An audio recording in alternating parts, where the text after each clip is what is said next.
아버지의 뒤를 이어 멋진 기자가 되고 싶었습니다. 하지만 정의롭지 못했던 어둠의 시대는 청춘의 꿈을 쉬이 허락하지 않았습니다. 이루지 못한 기자의 꿈, 하지만 대한민국을 더 나은 세상으로 만들겠다는 꿈은 아직 포기하지 않았습니다. 정치인 기동민은 그 꿈을 향해 절대 멈추지 않을 것입니다.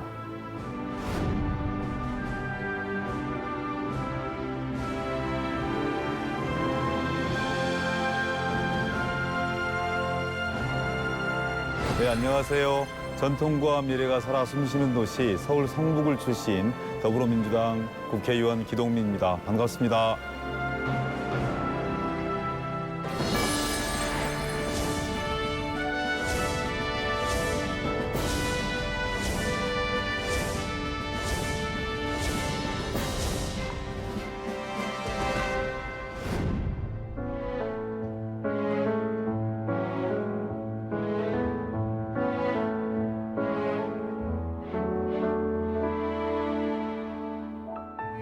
채 2년을 마치지 못하고 보통 이제 여름방학하고 겨울방학은 시골 두배산골에 이렇게 있는데 겨울방학이 끝났는데도 두 분 중에 한 분이 오셔야 되거든요. 우리 형제의 손을 잡고 서울 올라가야 되는데 저 2학년 겨울방학이었는데 아무도 안 오는 거예요.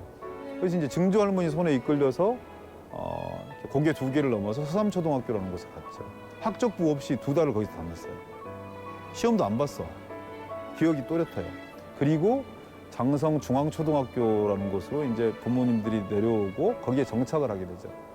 그때 아버지 첫 직업이 38살 때 광주 MBC 장성 주재기자를 하셨어요. 첫 월급이 10,000원이었던 것 같아요. 한 번은 똑똑하게 기억하는데 겨울이었는데 ENG 카메라를 들고서 나룻배를 타고 이렇게 바닷가에 나갔다가 프로펠러가 이렇게 그물에 걸려서 거기서 한 대여섯 시간을 떨고 있었던 모양이에요. 카메라 들고 같이. 죽을 뻔했다고. 너는 절대 기자 하지 말라고. 근데 그 모습 보고서 야, 기자가 멋있다. 진짜 한번 해보고 싶었어요.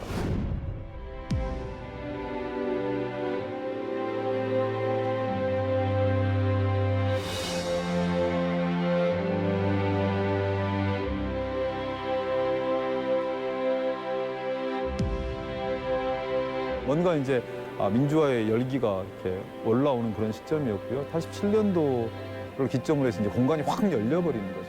91년도에서 학생회장 할 때도 수많은 사건들이 많이 있고 또 시위하다가 우리 사랑하는 내 후배가 뭐 경찰의 어떤 그 과잉 진압에 의해서 질식사하기도 하고 그랬던 과정들이 있는데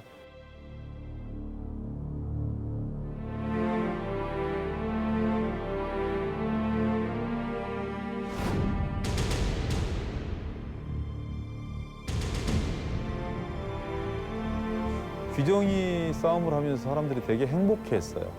성대사람. 하나가 됐거든요. 교수와 학생들이 하나가 되고 학교와 학생회가 하나가 됐거든요. 지금도 한 300명이 모입니다.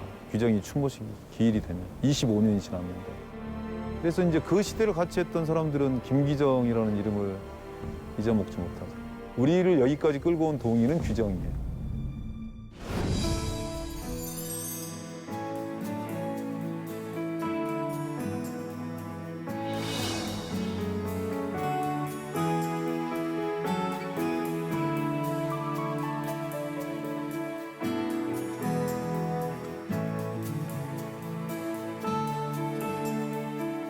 정치인으로서 행정을 경험해봤다는 건 되게 큰 일입니다.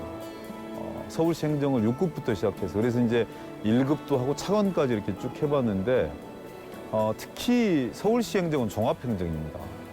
정책과 집행, 예산 기능이 다 있죠. 군사 정도를 제외하고는 외교, 사회, 문화, 경제까지 다 포괄되어지는 그런 영역이고 오늘 결정을 하면 당장 내일 시민들의 삶이 달라지는 이런 위치였거든요.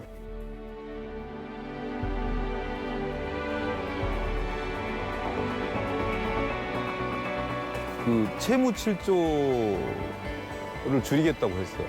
그리고 임대주택 8만 원을 하겠다고 하는 거야. 이게 모순된 공약이잖아요.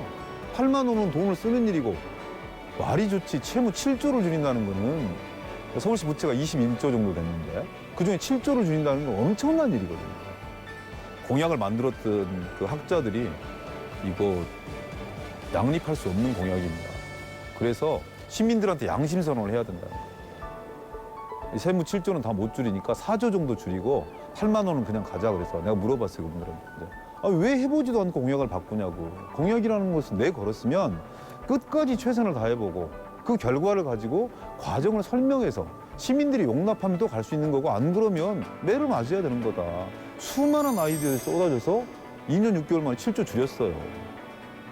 시민들이 그런 거 평가해 줍니다. 저는 그거 책임 정치라고 생각하거든요. 그래서 이 두 가지 양립할 수 없는 과제들을 해냈다는 이런 자부심들. 저는 그래 서울시에서 일할 때가 어찌 보면 권한을 줘서 더 그런 것도 있었겠지만 새로운 세상을 보는 그런 눈을 서울시에서 박원순 시장한테 배웠죠. 시민들한테 배웠죠. 그런 게 정치하는 데 엄청난 큰 힘이고 도움입니다.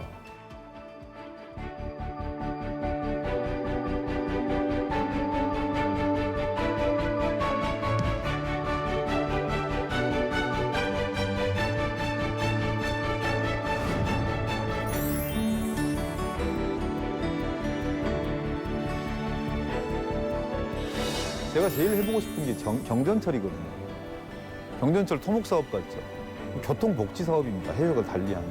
성북은 4호선 이렇게 지나가는 거 빼놓고 이렇게 걸치는 건 있는데 관통하는 게 없어요.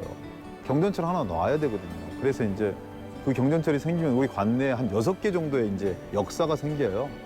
역사가 생기면 이렇게 사람들의 내왕들이 잦아지면 거기에 이제 경제와 문화가 돌거든요. 성북에 봉제의 메카입니다. 봉제 산업의 메카예요.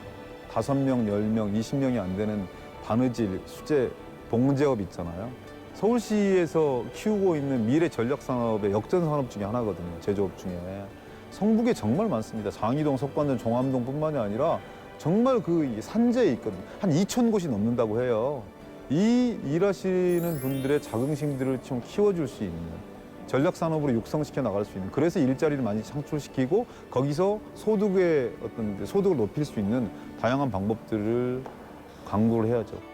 다수가 즐거운 정치를 항상 지향을 해야 되는데요. 그러니까 서민과 약자의 편에 서는 건 기본이고 다만 그들과 함께 호흡하고 그들의 고충을 이해할 수 있는 이런 사람들과 정당들이 이 사회의 주류를 형성할 수 있을 때 그래도 좀 더 나은 전체를 통합할 수 있는 국회가 되는 거 아니냐. 이런 생각도 하는 거죠. 그래서 보통 사람들을 닮은 국회의원들이 많았으면 좋겠다. 어려울 때 우산도 씌워주고 때로는 과감하게 우산 벗어던지고 비 같이 맞아줄 수 있는 그런 국회의원들이 많으면 서민들이 훨씬 더 즐겁고 행복하지 않을까 하는 그런 소박한 생각이 있죠.